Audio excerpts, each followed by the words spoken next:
Justin. Hi. Thank you for having here and be with us in this podcast. And if you may, please introduce yourself. Awesome. Yeah, thank you so much for having me here. You already know my name, but my name is Justin Mauney. I'm a pastoral candidate for the Evangelical Lutheran Church of America. My wife and I live in North Carolina, which is on the East Coast, kind of by Washington, D.C. area. But I go to seminary at Luther Seminary all the way in Minneapolis, Minnesota. I finished my school, but I still needed to complete an internship. So I'm serving in Kuala Lumpur, Malaysia for 1 year.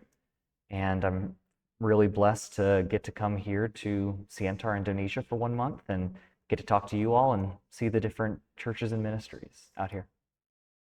So thank you for introduce yourself. And I can't wait, and also the viewers and the peoples want to hear what are you thinking of what our topics right now. So as you know, we will talk about the violence in the context of Indonesia. And we want to know how your perspective about the violence in Indonesia and also in your country in America. So my question is, do you have experience of witnessing violence or hearing violence? Yeah, so a little bit of my experience back in America. I really only witnessed or heard about violence from the news, on TV, social media, things like that. A little bit of a caveat. My perspective comes from the white male middle class Christian perspective, a group of people who are primarily the dominant figures, and so when it comes to violence, that's something that I've never really experienced firsthand.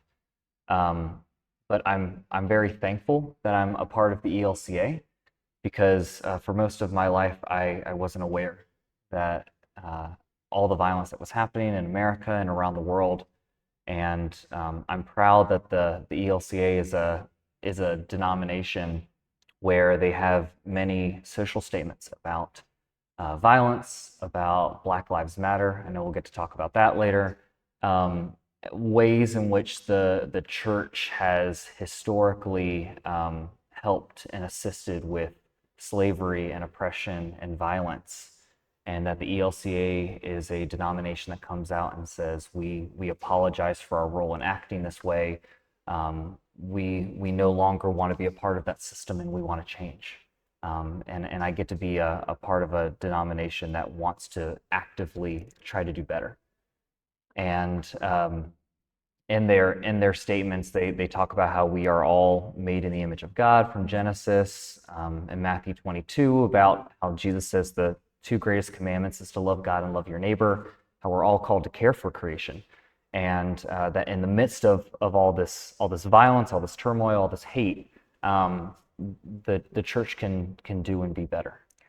And so part of my journey as someone who was unaware of this for most of my life is attending classes in my seminary, watching videos and learning from my denomination.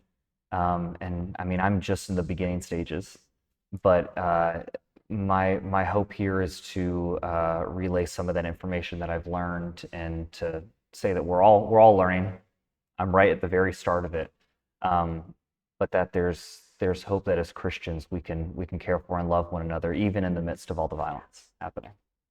So, hearing what you explained later, so I think even you're not witnessing violence, but you're hearing and become the community that happen to be violence one on another. So what do you think about violence is inevitable? Yeah, that's a fun question. Yeah, is violence inevitable? Yeah, I mean, sadly, I think it is. I don't think there's ever been a period in human history in which violence hasn't been part of our world in some way, shape, or form. And even today in our modern context, as we have these conversations, as we try to be better people, better stewards of God's creation and care, all you have to do is look on social media, look at the books we read, look at the movies that we watch. They're all full of violence and action and war. In the Bible, there's lots of examples of terrible violence and hate and oppression that happens. And so we are constantly being filled with these stories, and I think it just continues to fuel some of that hate and that violence. Sadly, I don't think violence will ever end until the end of our time. But I mean, we can try. We can always try to do better. But yeah, I think violence has always been a part of human history. And what do you think about Black Lives Matter? Ah. And compare with Indonesia context? Yeah. Well, I really appreciate all the articles that you sent me about things that are happening in Indonesia. It sounds to me like it's mainly from religious violence, right, and religious hate and oppression. Yeah, there's still plenty of that religious hate and violence in America. But yeah, like you said, a huge movement right now is the Black Lives Matter movement. And maybe for those who don't know, it's something that's fairly recent. It's only about 11 years old right now. It was started by 3 women in America, who I think names were Alicia, Patrice, and Opal. And it was in response to Trayvon Martin's murder. And then it grew in 2014 and the George Floyd murder in 2020. And then that really just hit social media, and everyone seemed to be up in arms about that. And at least me coming from the white community, it was an important wake-up call, because for many people who look like me, we were not aware of the stories that were being told from those in the Black community. And social media has been very helpful with the Black Lives Matter movement for these stories to be told, for these people to finally be heard, and hopefully for more and more people to be able to rise up against systematic racism, police brutality, so all that stuff. And in America, the Black Lives Matter movement seems to be one of the leading movements going against this sort of violence. But in America, we're also seeing lots of other hate towards those in the Asian communities, those of Jewish and Muslim faith. And hopefully we can take what we're learning from Black Lives Matter and being able to apply it to lots of other groups as well. But yeah, sadly in America right now, there's a lot of hate to people outside of that white Christian community. So I'm interested with what you say, with the wake-up call, and we have to move, we have to have a movement. So it's just a nice call that Black Lives Matter actually didn't work with the religious one, but we have to use media social, like the technology right now, with the technology, new technology, to spread the love. So in your opinion, how to lovingly respond to violence and hate? Like, what's the best way to to respond to it? Yeah, I mean, how do you solve violence that's been happening for all human history? So again, I am very much in the new stages of this. I am just relaying what I've been learning so far, and I still have a lot to learn from it. I had a great class at Luther Seminary called Dismantling Racism, that I think not just applies to racial injustice, but religious persecution and all that stuff. And there's some really helpful tips. Number one is the importance of stories. When we're not able to connect with people, when we're not able to hear the side of someone else, that's when it's very easy to draw a line in the sand, to create that divide. So at least one thing that is happening a lot in the United States is through social media, people's stories are trying to be heard.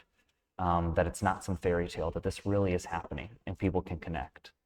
So that's one. Another thing that I found is helpful is to spread the knowledge that you learn. Like I'm trying to spread this knowledge that I've learned from my Senate and my seminary. We are all learning. We will never be able to carry every bit of knowledge, every story. We will always be in the process of learning something new. And I think it's important for us to keep an open mind, to realize that our perspective is not the only perspective. And whether it's racial, cultural, religious differences, we all have a lot to learn from each other.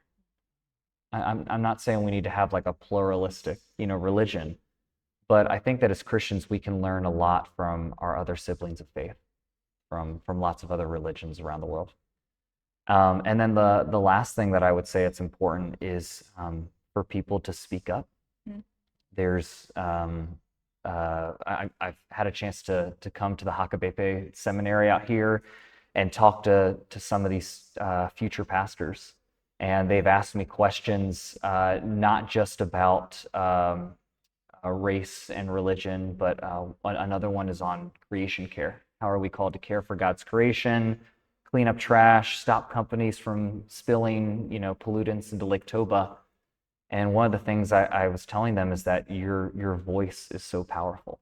Your voice matters. We may not think that our voice has much of a say, but as future pastors, they're leaders of a congregation that is listening to them. For those who aren't pastors, social media has given the platform for people to be able to have a voice and for people to really hear what they're saying. So to not be afraid to speak up, to not call out the injustice being done, which is literally what Jesus did, which is what ended up getting him killed, because he made a lot of people angry. But he was the one who was supporting those on the outskirts of the community, supporting those that supporting the people of God's creation, that the people of his culture and society, weren't lifting up, weren't caring for. And even 2,000 years later, we're called to do that too, regardless of our professions. So I think those are three things that just anyone can remember and do in response to the violence that we see, that we don't just need to sit back and say there's no hope, that each one of us together as a united community, we can find hope in the world. I think it's an interesting one because you have social media, all of us have social media, so we can get knowledge about violence and the bad of that, and then to speak our voice. And what I'm interested with what you say is our voice is matters. Like the Black Lives Matters, then our voice are matters. So let's just speak up, telling our stories, and let's hope violence is not ever gonna be gone. Yes. But we can produce a more peaceful place. Yes. So now we talk about Indonesian context. And in your opinion, what do you think about the relation about abusive power and the majority? Oof. I've only been here for a month so far. All right, good. Yeah, I mean, it's been very powerful getting to hear the stories of other people, getting to hear stories from you all, a lot of the articles that you've sent me. Truthfully, it reminds me a lot of being in Malaysia, where the majority power comes from the Islamic community.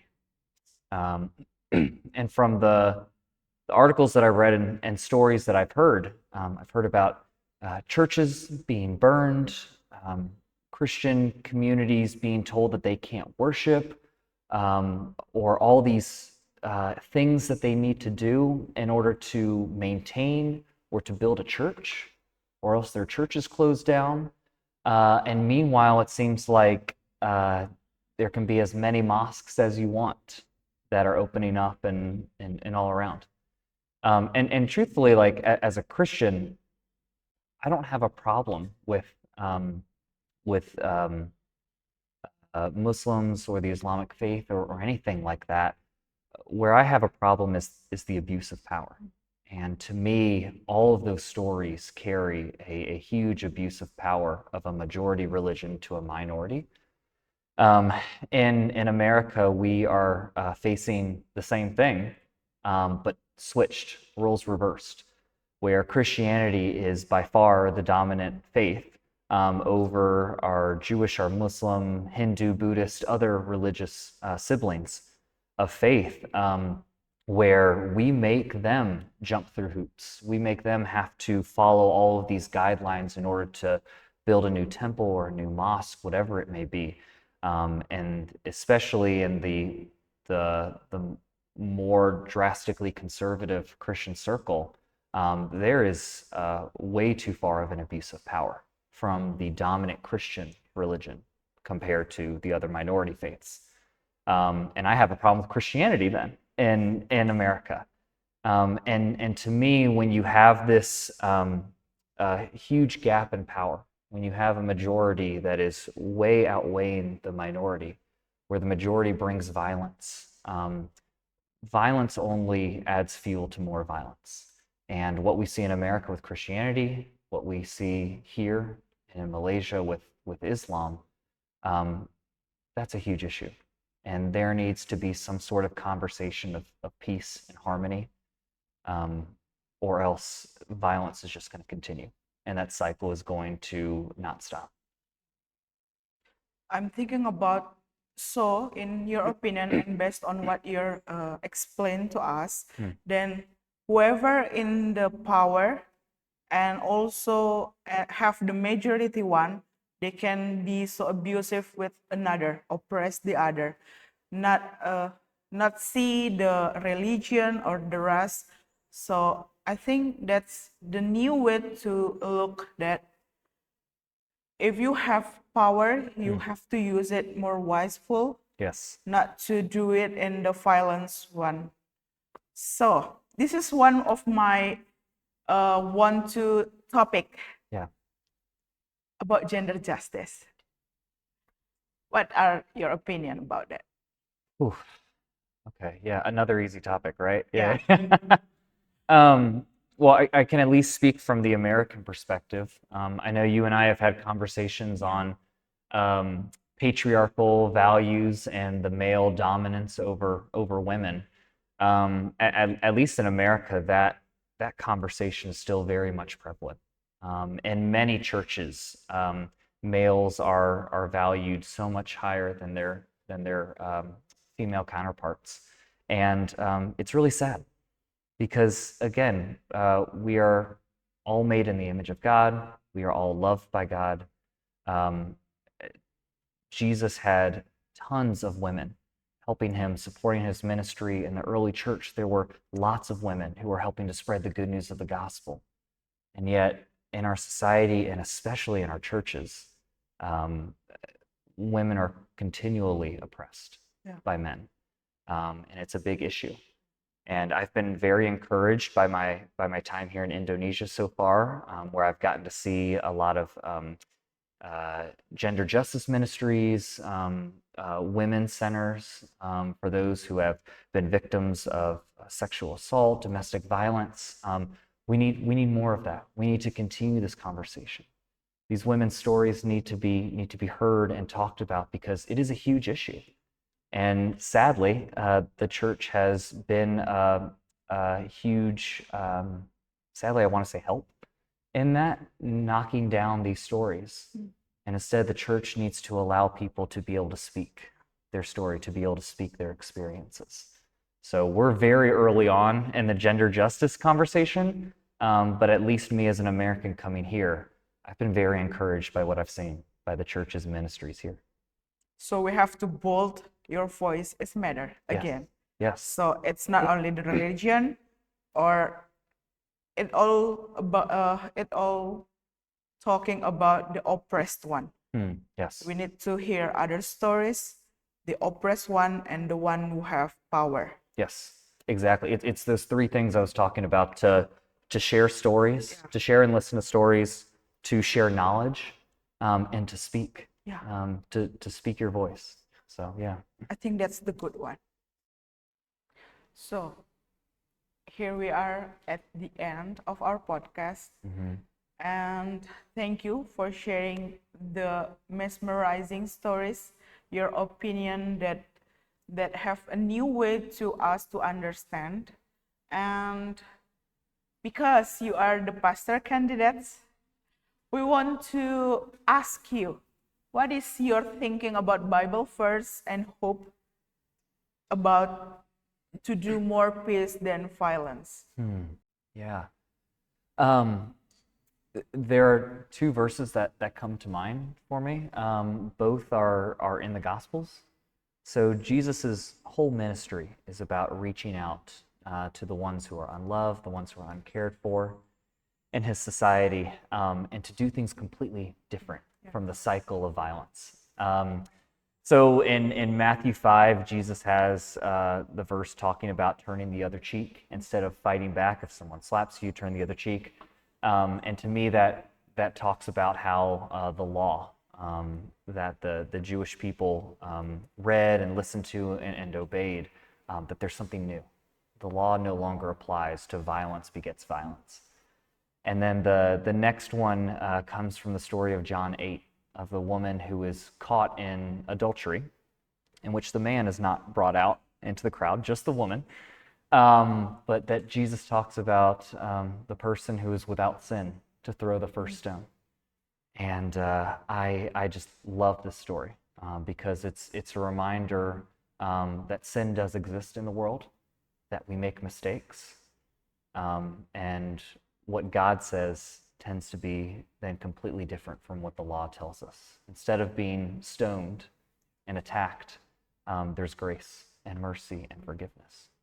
And then when we look at this idea of violence and how do we respond, at least from the Christian perspective, we worship a God that not only loves the Christian community, those who worship this God, but also loves the other, that loves the ones that we feel like we can't love, those that maybe we feel violence towards. Yet God still loves every one of them. That grace extends to all of God's creation. And the fact that God came down as Jesus to be a part of humanity, to experience both the joys and the pain and the suffering, this is a God that understands violence, that knows that it is a part of our world, and says that God will walk beside us every step of the way as we experience it. And to me, that gives me a lot of hope, because we're in a world right now with social media, with people moving all around the world, different religions and races and cultures are mixing together, and the result, the response could be more violence, or it could finally be a change. There's a group in my hometown called One Wake. I live in a place called Wake County, so we're One Wake, one united group, and it's a mixture of mosques and temples and churches all coming together for the betterment of their community, to help with those who are homeless, who can't afford housing. And we've seen just in the little bit of time that this community has existed, the power of all these voices from so many religions coming together and helping their community in need. And to me, if I see that that's possible in my community, I know it's possible in so many others. And that we continue to extend this hope that God loves all creation, and we're called to care for all creation as well. I think there's not impossible thing if we are in the God's work, right? So quote what are you written down? Long way to go, but the opportunity is there. Yes. So thank you, Justin, for here sharing your stories and your opinion to help us understand what is the violence and the bad and the consequences of that. Yeah, thank you for having me. Yeah. Thank you.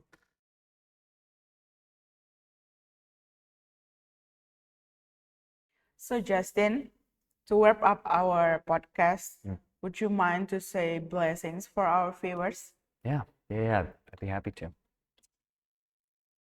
Now receive this blessing May God's grace allow us to find hope in a world of violence. May the light of Christ grant us humility to spread love amid anger. And may the Holy Spirit instill a need to forgive when we are wronged. Let us not allow the sin of violence to consume our world, but instead find peace through the grace and mercy of the triune God. Amen.